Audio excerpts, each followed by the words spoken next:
கர்த்தருக்கு ஸ்தோத்திரம். परमेश्वर को स्तुति हो। பிரியமானவர்களே, प्रिय परमेश्वर के लोगों, இந்த தேவ சித்தம் என்ற தலைப்பில் நம்ம தியானிக்க போகிறோம். परमेश्वर का इच्छा के हम वो देखने वाले हैं। ஏசாயா 46 அதிகாரம் 10 வசனம், ऐसा की किताब 46वां अध्याय 10वां वचन में, என் ஆலோசனை நிலை நிற்கும், எனக்கு சித்தமானவைகளை எல்லாம் செய்வேன்.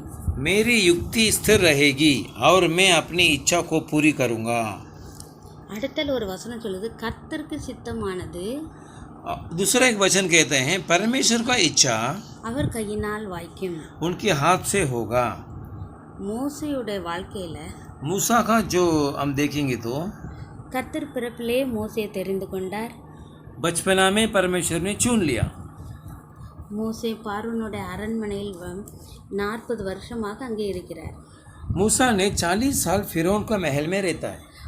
அடுத்த 40 வருடம் அவர் அந்த அரண்மனை விட்டு வனாந்தரத்துக்கு வர வேண்டிய நிலைமை. दूसरा 40 साल उस महल से मूसा ने बाहर आना हुआ। யாத்திராகமம் 3ஆம் அதிகாரத்தில் இதை காண்கிறோம். निर्गमन 3रा अध्याय में वो देखते हैं இஸ்ரவேல் ஜனங்களை வழி நடத்துதல்.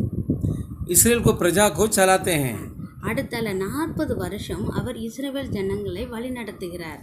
उसके बाद 40 साल इसराइल को प्रजा को मूसा चलाते हैं। மோசேயை கொண்டு இஸ்ரவேல் ஜனங்களை மீட்பது தேவ சித்தம். मूसा को लेकर इसराइल को प्रजा को छुड़ाने के लिए परमेश्वर का इच्छा है। நம்மளுடைய வாழ்க்கையில தேவ சித்தம் நிறைவேற நம்மை ஒப்பு கொடுக்க வேண்டும். हमारे जो जिंदगी में परमेश्वर को इच्छा पूरा होने के लिए हम अपने आप को सौंपना चाहिए। இரண்டாவது, தேவ சித்தம் நிறைவேறும் வேளைக்காக காத்திருக்க வேண்டும். दूसरा क्या है, परमेश्वर का जो समय है उसके लिए हमको इंतजार करना पड़ेगा। கர்த்தர் மோசேயை 80வது வயதில் ஒரே பெண்ணும் பர்வதத்தில் ஆடுகளை மேய்க்கும் போது அவரை அழைக்கிறார். 80 उम्र में मूसा को परमेश्वर बुलाते हैं।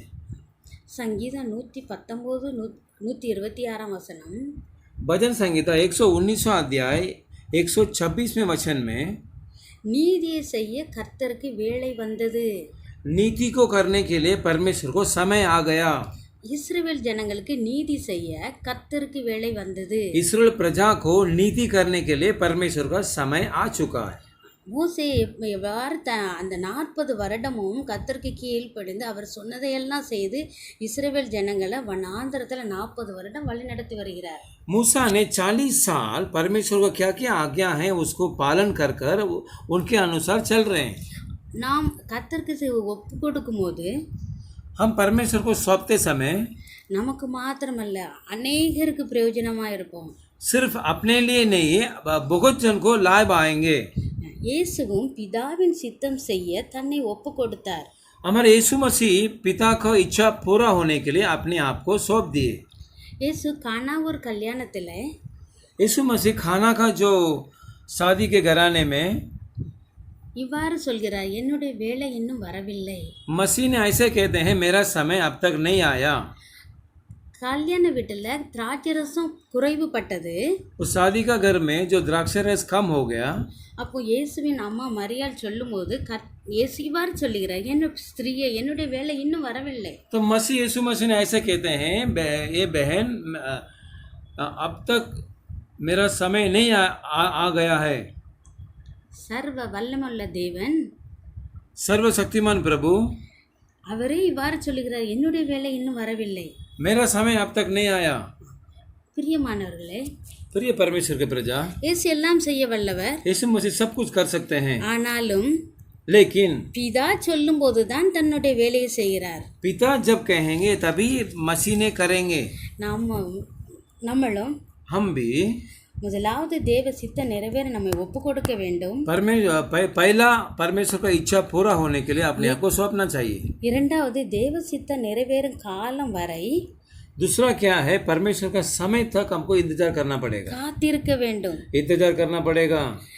நம்ம யாக்கோபுடைய சரித்திரத்தை பார்த்தோமானால், हम याकूब का जो देखेंगे तो யாக்கோபு ஆசீர்வதிப்பதே தேவனுக்கு பிரியம். याकूब को आशीष करना ही परमेश्वर का इच्छा है। யாக்கோபை நேசிச்சேன், याकूब को मैं प्रेम किया, ஏசாவையோ வெறுத்தேன் என்கிறார். एसा को मैं नफरत किया करके कहते हैं। ஆனால் இந்த யாக்கோபு लेकिन ये याकूब குறுக்கு வழியில ஆசீர்வாதம் பெறுவதற்கு முயற்சி செய்கிறார். लेकिन एक गैर कानूनी से आशीर्वाद पाने के लिए चाहता है. கர்த்தர் ஆசீர்வதிக்கு வரை பொறுத்திராமல் परमेश्वर जब तक आशीर्वाद देते हैं तब तक इंतजार नहीं किया, வேறு வழியில ஷார்ட்கட்ல எப்படியாவது நான் ஆசீர்வதிக்கப்படணும்னு முயற்சி பண்றேன். लेकिन दूसरा गैर कानूनी से मैं आशीर्वाद पाने के लिए वो चाहते हैं.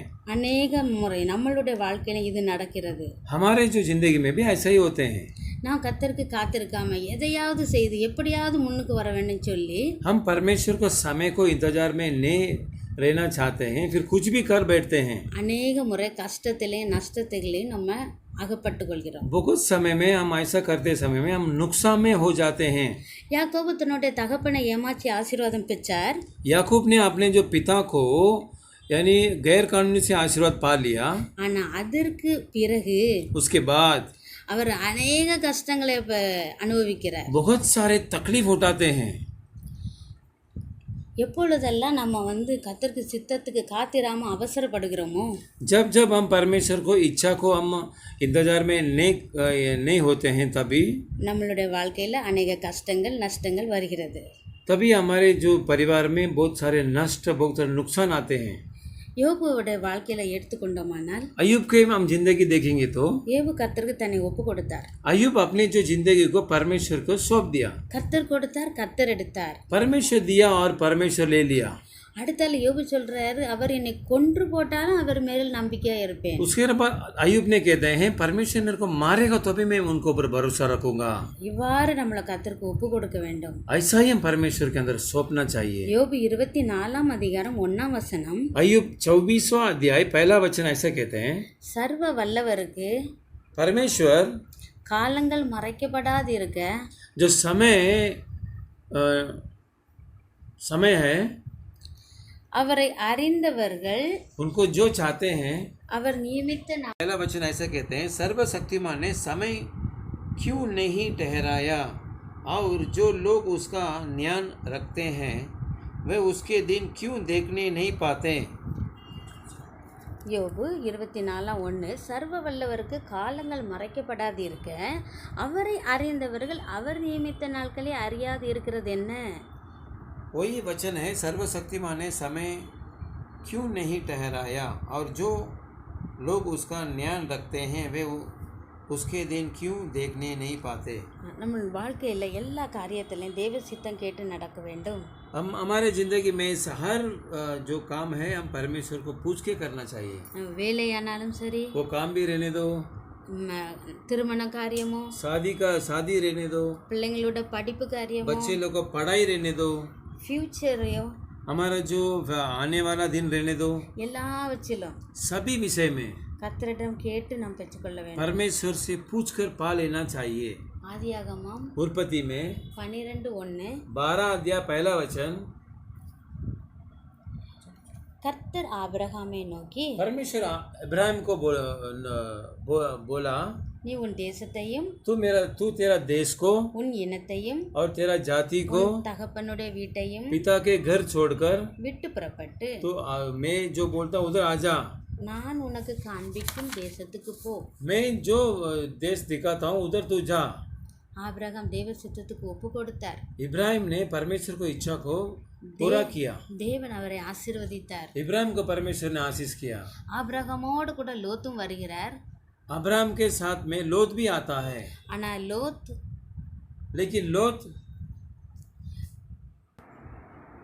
ஆபிரகாமோடு கூட லோத்தும் வருகிறார். इब्राहिम के साथ लूत भी आता है, ஆனா ஆபிரகாமை போல லோத்து தேவ சித்தத்தை கேட்கவில்லை. लेकिन इब्राहिम का जैसा ही जो लोत है परमेश्वर की इच्छा पूरा नहीं किया.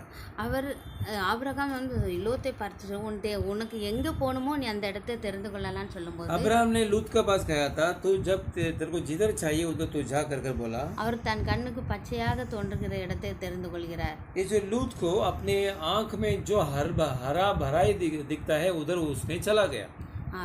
சோதம் குமரா பட்டணத்துக்கு அவங்க போகிறாங்க. सोदोम गोमारा का जो विलेज में वो लोग जाते हैं, அவர் சொல்கிறாரு அது தேவ தோட்டம் போல பசுமையாக இருக்குதான். वो जो जगह बहुत हरी भरी है कर सोचकर चला गया। ஆனால் அந்த இடத்துக்கு போன பிறகு அவங்க ரொம்ப கஷ்டப்படுறாங்க. ये जो लूत है उस जगह पे जाकर बहुत तकलीफ उठाया। நம்மளோட வாழ்க்கையில் எது நம்ம கண்ணுக்கு பசுமையாக தெரிகிறதோ हमारे परिवार में जिंदगी में हमारा आंख में जो हरी भरी दिखता है அது ஆசீர்வாதமாக இருக்காது. वो आशीर्वाद नहीं होएगा। தேவ சித்தத்தை கேட்டு परमेश्वर को इच्छा को सुनकर அவர் சித்தம் போல उनकी इच्छा के अनुसार நாம் நடப்போமானால் हम चलेंगे तो நம்முடைய வாழ்க்கை ஆசீர்வாதமாக हमारा जो परिवार जिंदगी आशीर्वाद होएगा। தேவ சித்தத்தை நிறைவேற்றும் போது परमेश्वर की इच्छा पूरा करते समय நாம் अनेகருக்கு ஆசீர்வாதமாக இருப்போம். हम बहुत जन को हम आशीर्वाद रहेंगे। தேவன் தாமே இந்த வார்த்தையில் ஆசீர்வதிப்பார். ये वचन को परमेश्वर आशीर्वाद करेंगे। हम प्रार्थना करेंगे। परमेश्वर हम धन्यवाद करते हैं। हम अभी आपके इच्छा के अनुसार हम देखें और आप आपकी इच्छा के अनुसार आप मूसा को चलाए, अब्राहम को चलाए। मूसा ने बहुत सारे प्रजा को चलाया परमेश्वर, और हम और भी देखा, अयूब के बारे में देखा, हम लूत के बारे में देखा। और ये जो अब्राहम को आप आशीष किया लेकिन दूसरे जन को आप आशीष नहीं किया। सुनने वालों को आप आशीष कीजिए, आपकी इच्छा पूरा करने के लिए कृपा कीजिए। अभी कुछ चाहत है, कुछ कमी है तो आप परमेश्वर उनको आशीष कीजिए, बीमारी को दूर कीजिए परमेश्वर, और आपको विश्वास करने के लिए सहायता कीजिए। हम यीशु मसीह के नाम से मांगते हैं।